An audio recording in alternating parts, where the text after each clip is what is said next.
गर्मी की वजह से लोग दूध पीना छोड़ रहे थे। बिमला का घर दूध बेचकर ही चलता था। हर रोज बिमला के घर के आगे दूध खरीदने के लिए भीड़ लग जाती थी, लेकिन आजकल 2-3 लोग भी नहीं आते हैं। अरे ओ लक्ष्मण, आज दूध नहीं लेगा? अरे नहीं चाची, गर्मी में दूध पेट में पच कहाँ रहा है।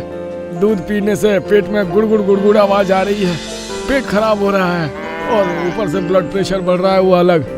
बिमला मुश्किल में पड़ गई। उसकी रोजी रोटी बंद होने के कगार पर थी। गर्मी दिन ब दिन बढ़ रही थी। बिमला के पास 3 गाय थी और उन्हें हर रोज घास खिलाने के लिए खेत में ले जाना पड़ता था। बिमला अकेली थी, इसीलिए उसे ही सब कुछ करना पड़ता था। बिमला का ना कोई बेटा था और ना ही बेटी। गाय ही उसका परिवार था। एक तो गर्मी थी और ऊपर से लोग ठगने के लिए बैठे थे, और एक अकेली बूढ़ी औरत को ठगना तो सबसे आसान काम होता है। एक दिन बिमला अपनी गायों को लेकर खेत की ओर जा रही थी। तभी एक लड़के ने कहा, अरे वो बिमला चाची, कहाँ जा रही हो इस धूप में? गायों को घास खिलाने ले जा रही हूँ खेत पर। धूप है तो क्या हुआ, गायों का पेट तो भरवाना है ना। अरे चाची, केवल पेट भरने से थोड़ी चलेगा। गर्मी कितनी बढ़ गई है। कभी सोचा है कि ये गाय अचानक से गर्मी के कारण मर गई तो क्या होगा? शुभ शुभ बोल मनोज बेटा, शुभ शुभ बोल। अगर ये तीनों मर गई तो मैं भी मर जाऊंगी। इनके अलावा इस दुनिया में मेरा कौन है? इनसे ही तो पेट चलता है मेरा। अरे इसीलिए तो कह रहा हूँ कि एक इंश्योरेंस करवा लो। गाय मर गई तो पैसे मिलेंगे। उस लड़के का नाम मनोज था और वो इंश्योरेंस कंपनी में काम करता था।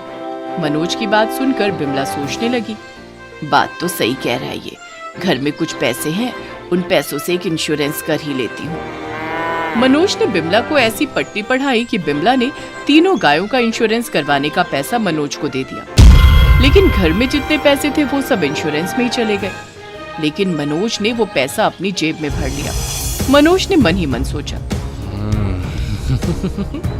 बुढ़िया को अच्छा फंसाया है। और अगले ही दिन गर्मी की वजह से बिमला की 2 गायों की मृत्यु हो गई। बिमला बहुत रोने धोने लगी और दोनों गायों के अंतिम संस्कार करने के बाद मनोज के पास पैसा मांगने चली गई। मनोज ने सोचा, अरे यार, कल ही तो इंश्योरेंस करवाया था, आज ही पैसे मांगने आ गई बुढ़िया। इसको भगाना पड़ेगा। बिमला ने मनोज से कहा, मनोज बेटा, तुमने बोला था ना गाय की मौत हो जाएगी तो मुझे पैसा मिलेगा।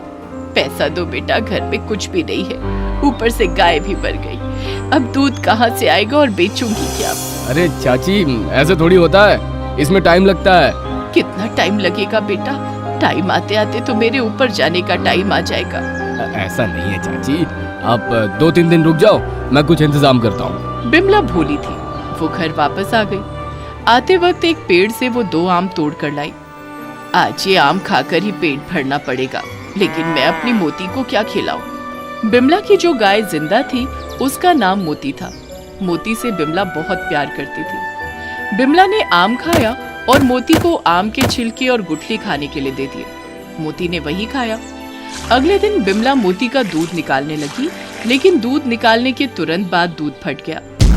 अरे ये क्या, दूध फटकर छेना बन गया। अब ये छेना कैसे बिकेगा? घर में पैसा नहीं है। सोचा था आज थोड़ा दूध बेचकर कुछ पैसे लाऊंगी, राशन खरीदूंगी। ओह, लेकिन ये तो गड़बड़ ही हो गया। बिमला आज भी आम तोड़कर लाई और फिर से आम खाकर गुठली और छिलका मोती को खिला दिया। अगले दिन फिर से दूध फट गया। ऐसे ही 1 हफ्ता बीत गया। आम खाते खाते बिमला थक गई। बस बहुत हो गया, अब तो मैं उस मनोज से पैसा लेकर ही रहूंगी।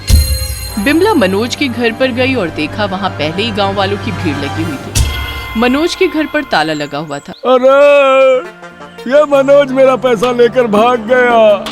मैंने भी उसे पैसा दिया था मेरी बकरी का इंश्योरेंस करवाने के लिए, लेकिन वो तो भगोड़ा निकला, भगोड़ा। ये सब सुनकर बिमला को समझ में आ गया कि उसके साथ धोखा हुआ है। उसके सारे पैसे डूब चुके हैं और ये सोचकर ही बिमला को चक्कर आ गया और वो बेहोश होकर गिर पड़ी। अरे बिमला चाची गिर गई है, बेहोश हो गई है, कोई पानी लाओ। कुछ देर बाद बिमला को ज्ञान आया और वो फूट फूट कर रोने लगी। हे भगवान, अब मेरा क्या होगा? गर्मी में 2 गाय मर गई, सारा पैसा चला गया और जो गाय है वो दूध के बदले छेना दे रही है। अब मैं जीऊं तो कैसे जीऊं? इस मनोज ने तो मेरी जिंदगी बर्बाद कर दी। बस आने दो उसे एक बार चाची, हम उसे छोड़ेंगे नहीं। अच्छा, वो क्या यहाँ खुद चल कर आएगा फिर से? लाखों रुपए का घोटाला किया है उसने। वो तो शहर भाग गया है। अब शहर में उसे ढूंढना भी बेवकूफी है। हमारे पैसे तो गए। ऐसे कैसे गए? वो जरूर पकड़ा जाएगा, भगवान सब देख रहे हैं। बिमला को बहुत गुस्सा आ रहा था। वो 4-5 आम तोड़कर घर ले आई और उसे मोती पर भी बहुत दया आई। मोती, माफ करना, मैं तुझे कुछ खिला नहीं पा रही हूँ। बस आम के छिलके और गुठली खा रही है तू। आज पूरा आम खा।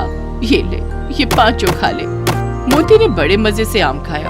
अगले दिन सुबह बिमला दूध निकालने लगी, लेकिन पीले रंग का कुछ निकलने लगा। वो चीज दूध से गाढ़ी थी, दही जैसी। अरे, आज तो छेना भी नहीं निकल रहा। देख के तो लग रहा है कि ये दही है। ये क्या हो गया मेरी मोती को? बिमला को जोर की भूख भी लगी थी। उसने उस पीले रंग की दही को खाया और उसके होश उड़ गए। अरे, ये क्या? इतना मीठा, इतना स्वादिष्ट दही तो मैंने कभी नहीं खाया। चीज क्या है ये? वो भी आम के फ्लेवर का। अरे ओ लक्ष्मण, इधर आ बेटा, तुझे कुछ दिखाना है। लक्ष्मण वहीं से जा रहा था। वो आया और विमला ने उसे मैंगो दही की। अरे विमला चाची, ये तो लस्सी है। लस्सी? वो क्या चीज है? अरे, दही को पानी में मिलाकर चीनी और बर्फ डाल के बनाया जाता है। ये पीने से शरीर ठंडा होता है।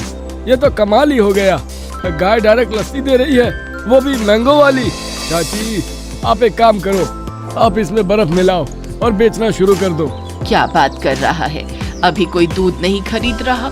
ये चीज क्या नाम है इसका? हाँ, लस्सी। ये लस्सी खरीदेंगे? अरे जरूर खरीदेंगे। आप बेच कर तो देखिए, मैं बर्फ ला के देता हूँ। लक्ष्मण ने बिमला को बर्फ ला कर दिया। बिमला पेड़ के नीचे बैठ गई और मैंगो लस्सी बेचने लगी। कुछ ही देर में वहाँ लोगों की भीड़ इकट्ठा हो गई। सबको ठंडी ठंडी नेचुरल मैंगो लस्सी चाहिए थी। बिमला ने पहले ही दिन 1000 रुपए कमा लिया। उन पैसों से बिमला ढेर सारा मीठा आम खरीद कर लाई और मोती को खिलाया। ऐसे ही कुछ दिन बीते और ज्यादा पैसे कमाने के लिए बिमला हर सुबह मोती को लेकर शहर जाने लगी। साथ में लक्ष्मण भी जाने लगा। लक्ष्मण ग्लास में बर्फ डालता और बिमला डायरेक्ट मोती से मैंगो लस्सी निकाल कर लोगों को पिलाती। कुछ ही दिन में बिमला लखपति बन गई और गांव की सबसे अमीर औरत बन गई। और तभी एक दिन दोपहर को तपतपाती गर्मी में एक आदमी बिमला के पास आया। वो और कोई नहीं बल्कि मनोज था। मैंगो लस्सी देना एक। बिमला और लक्ष्मण ने उसे पहचान लिया।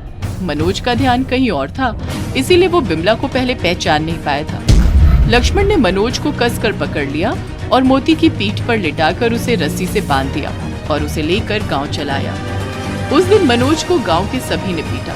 मनोज के चड्डी बनियान बिक गए, लोगों के पैसे लौटाते लौटाते। बिमला ने अपने पैसों से गांव के हर एक परिवार को एसी खरीद कर दिया और उसके बाद बिमला और गांव के सभी लोग खुशी खुशी रहने लगे।